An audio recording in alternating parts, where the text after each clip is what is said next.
Steel frame अध्याय 3 incredible IAS Shrikar परदेशी भाग 5 शिकणे शिकत राहणे. हा श्रीकरचा पिंड आहे. बालपणापासून त्याची घडण अशी वैनाने झाली आहे, म्हणूनच त्याच्याकडे चौकस आणि सकारात्मक दृष्टी आहे.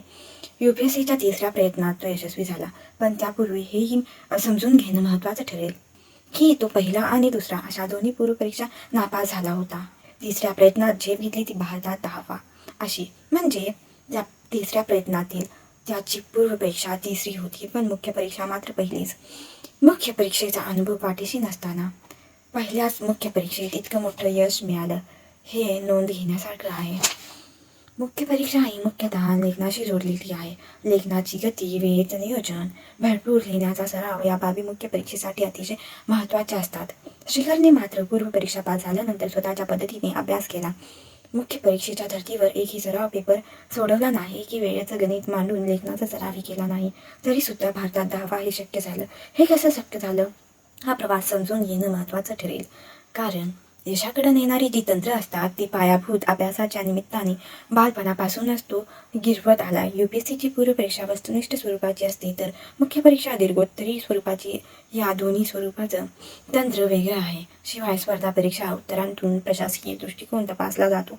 वाचलेलं समजलेलं मोजक्या आणि नेमक्या शब्दांत अभिव्यक्त करणं ही एक कला आहे. ती प्रयत्नपूर्वक आत्मसात करावी लागते. यशाकडे जाणारा मार्ग आत्मसात करावा लागतो. त्यासाठी तसे प्रयत्न करावे लागतात. प्रयत्नांच्या त्या मार्गावर जावे लागते. तसा मार्ग श्रीकरने प्राथमिक शाळेपासूनच अनाहूतपणे चोखाळला आहे. हेच त्याचा यशाचं रहस्य आहे. वडिलांच्या नोकरीच्या निमित्ताने राज्यात वेगवेगळ्या तालुक्याच्या ठिकाणी राहणं झालं. नगरपालिका, जिल्हा परिषदेच्या शाळांतून त्याचं शिक्षण झालं. ग्रामीण भागातून मराठी माध्यमाच्या शाळांतून शिकलेली मुलं पुढे स्पर्धेत टिकत नाहीत. हा भ्रम किती पोकळ आहे, हाच मुद्दा मला जाणीवपूर्वक अधोरेखित करायचा आहे. श्रीकर 10वीला असताना तो होता संगमनेरमध्ये. तुमचा मुलगा हुशार आहे, त्याला पुण्यात नाही तर नगरला पाठवा, असे सल्ले देणाऱ्यांनी दिले.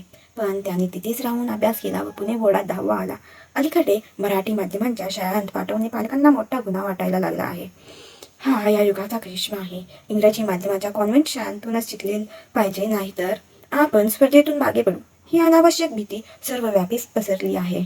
मराठी शाळा आणि इंग्रजी शाळा यात फरक असतो, तो फक्त भाषा माध्यमाचा. शिकवला जाणारा इतिहास भूगोल तोच असतो. गणिती सूत्र तीच असतात. भाषा म्हणून इंग्रजी शिकलीच पाहिजे ही आजची गरज आहे, पण त्याचा किती बाऊ करायचा हे अंतर्मुख होऊन ठरवावं लागणार आहे.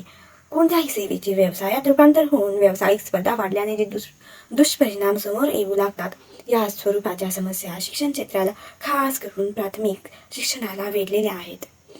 महाराष्ट्रातील विचारवंतांची ही ती प्रमुख चिंता आहे. मराठी माध्यमाचा श्रीकर MD झाला आणि IAS ही झाला. IASची मुख्य परीक्षा आणि मुलाखत त्याने इंग्रजीतून दिली आहे. नागरी सेवा परीक्षेत यश मिळवण्यासाठी आत्मसात कराव्या लागणाऱ्या तंत्राचे धडे प्राथमिक माध्यमातून पायाभूत शिक्षणाच्या माध्यमातून त्याने गिरवले आहेत. शिक्षणाच्या बाबतीत घरी आईवडील नेहमीच दक्ष राहिले.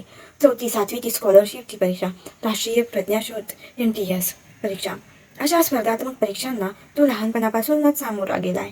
5वी ते 9वीच्या काळात महाराष्ट्र राष्ट्रभाषा सभा पुणे यांच्या बालबोधिनी प्रवेशिका, प्राथमिक सुबोध, प्रबोध या हिंदी भाषा विषयक प्रमाणपत्र परीक्षा दिल्या आणि पास झाला.